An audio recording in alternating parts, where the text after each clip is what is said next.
El periódico de Yukio Mishima. El marido de Tochiko estaba siempre ocupado. Incluso esa noche había tenido que salir precipitadamente para acudir a una cita y ella había vuelto sola en un taxi. Pero, ¿qué otra cosa podía esperar una mujer casada con un atractivo actor? Tochiko había sido una tonta al suponer que pasaría la noche con ella. Sin embargo, él sabía cuánto le espantaba volver a su casa tan poco acogedora con sus muebles de estilo occidental y las manchas de sangre que aún podían verse en el piso. Tochiko había sido siempre extremadamente sensible. Tal era su naturaleza. Como resultado de un constante preocuparse por todo, jamás engordaba. Y ahora, ya una mujer adulta, más parecía una figura etérea que una criatura de carne y hueso. No podían dejar de advertir la delicadeza de su espíritu. Aquella noche se había reunido con su marido en un nightclub y se había sentido herida al encontrarlo relatando a sus amigos una versión del incidente. Sentado allí con su traje de estilo americano y un cigarrillo entre los labios, se le había antojado un extraño. «Es un cuento increíble», decía con ademanes extravagantes intentando acaparar la atención que monopolizaba la orquesta. «Fíjense ustedes que llega a casa la niñera enviada por la agencia de colocaciones para nuestro hijo, y lo primero que veo es su vientre, enorme, como si tuviera una almohada debajo del kimono. Y no era de extrañar, porque enseguida observé que podía comer más que todos nosotros juntos. Nuestra provisión de arroz desapareció así. Dilatación gástrica. Tal fue la explicación que nos dio acerca de su gordura y su apetito. Anteayer escuchamos quejidos y lamentos provenientes de la habitación del niño. Corrimos hacia allí y la encontramos en cuclillas, agarrándose el vientre con las dos manos, gimiendo como una vaca. En la cuna, a su lado, nuestro chico, aterrado, lloraba con todas las fuerzas de sus pulmones. Les aseguro que era algo digno de verse. ¿Y salió el gato encerrado?, preguntó un amigo, actor de cine, como el marido de Tochiko. Vaya si salió. Me dio el susto de mi vida. Yo había aceptado sin titubear la historia de la dilatación gástrica, ¿comprenden? Bueno, sin perder el tiempo, rescaté la alfombra fina y extendí una manta sobre el piso para que se acostara allí. Durante todo el tiempo, la muchacha gritaba como un cerdo herido. Cuando llegó el médico de la clínica, el chico ya había nacido.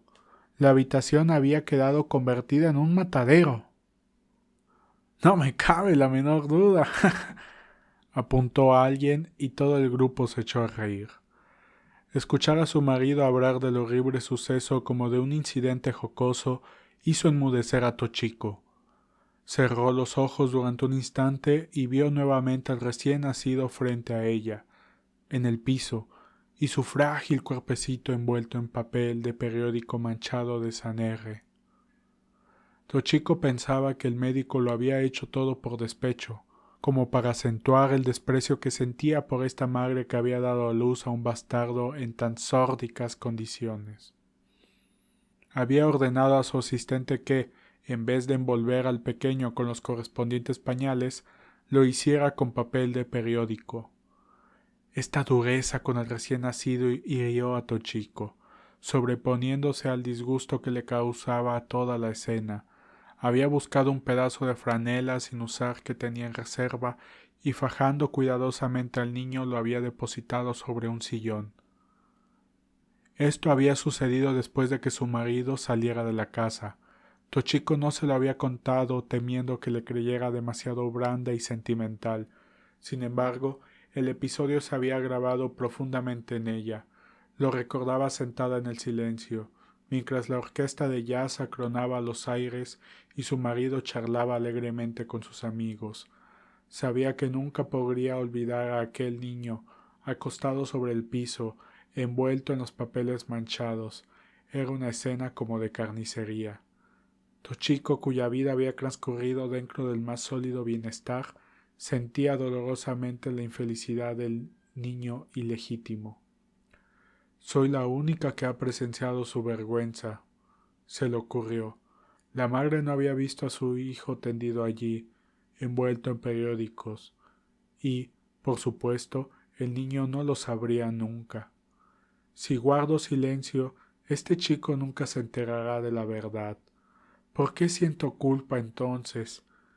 Después de todo, fui yo quien lo levantó del suelo y lo envolvió en la franela y lo depositó sobre el sillón. Se retiraron del night club y Tochiko subió al taxi que su marido había llamado para ella.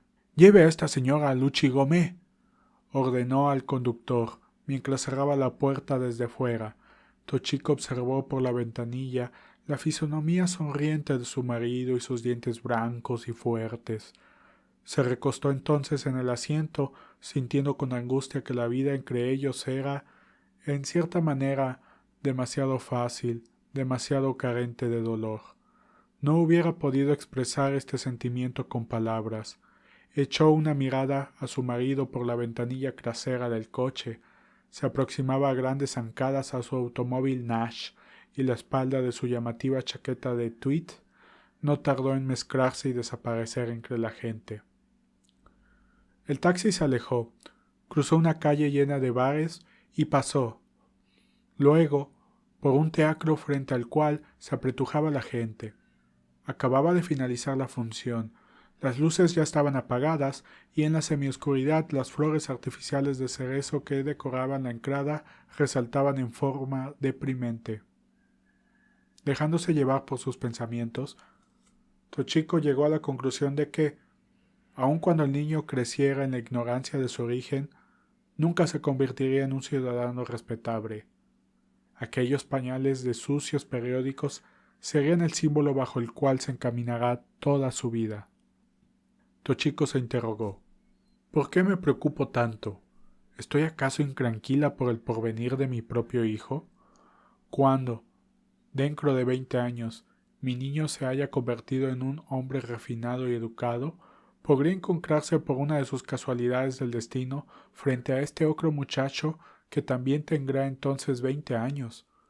Supongamos que este joven, contra quien se ha pecado, pudiera acuchillarlo en forma salvaje. La noche de abril era nublada y calurosa, pero los pensamientos sobre el futuro hicieron estremecer a Tochiko y la entristecieron. No, cuando llegue el momento, yo tomaré el lugar de mi hijo, se dijo de pronto. Dentro de 20 años, yo tendré 43 y me presentaré ante ese muchacho y se lo relataré todo. Sus pañales de periódicos y cómo yo le envolví en la franela y lo levanté del suelo. El taxi se adelantaba por el ancho camino que bordeaba el parque y el foso del Palacio Imperial. A lo lejos, Tochiko veía los puntos luminosos que señalaban los altos edificios. Prosiguió su monólogo interior. Dentro de 20 años, ese pobre infeliz se encontrará en la mayor miseria. Llevará una existencia desolada, sin esperanzas, llena de pobreza. Será una rata solitaria. ¿Qué otra cosa podría ocurrirle a un niño que ha tenido semejante nacimiento?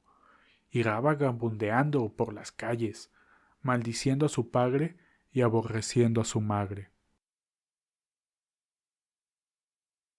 No cabía duda de que aquellos sombríos pensamientos producían a Tochiko cierta satisfacción. Se torturaba con ellos sin cesar. El taxi se aproximó a Hansomon y pasó frente a la embajada británica. Las famosas hileras de cerezos se extendían desde allí en toda su mágica pureza.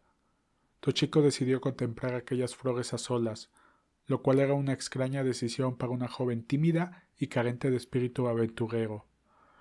Sin embargo, se hallaba en un estado de ánimo poco usual y temía volver a su casa. Aquella noche su mente estaba invadida por toda clase de fantasías inquietantes. Cruzó la ancha calle, se convirtió en una delgada y solitaria figura en la oscuridad. Por lo general, cuando se movía entre el tráfico, Tochiko se aferraba con miedo a su acompañante.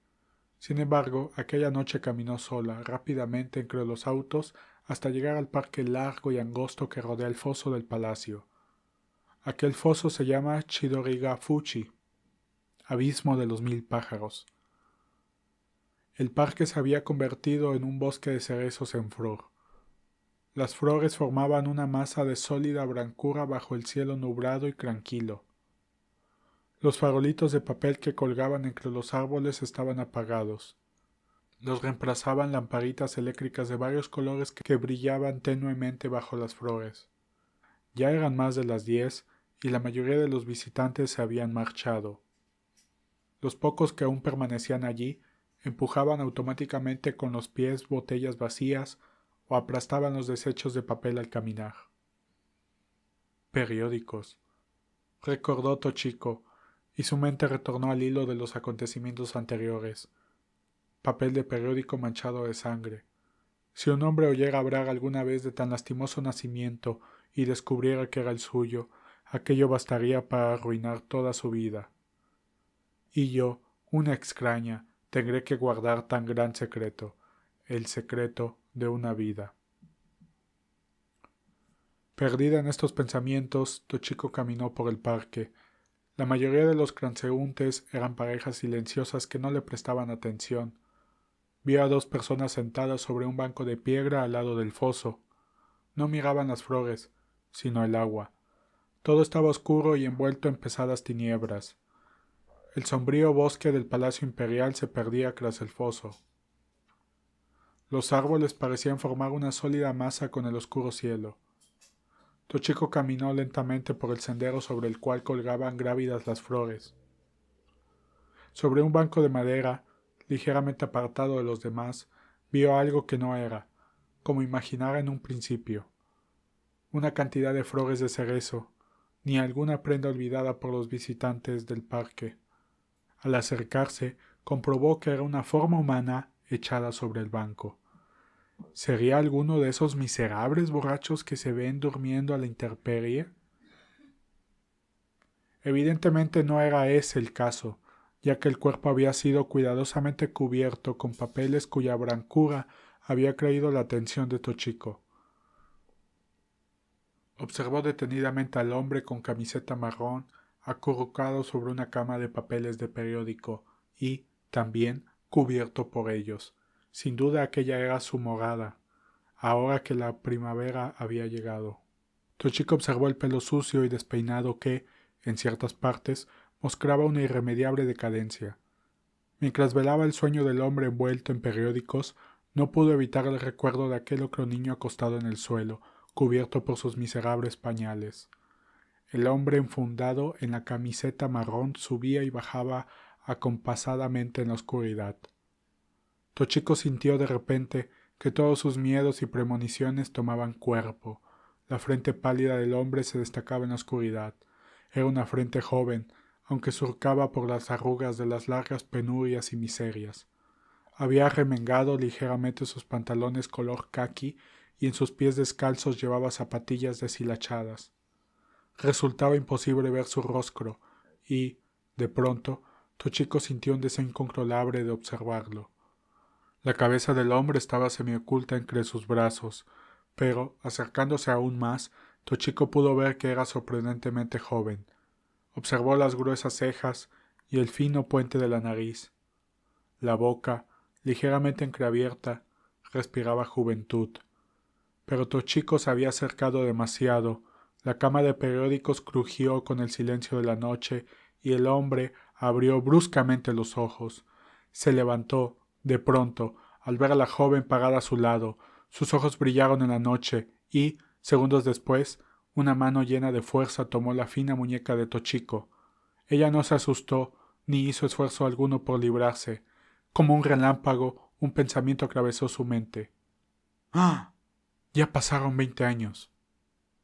El bosque del Palacio Imperial estaba tan oscuro como el azabache y un profundo silencio reinaba en él.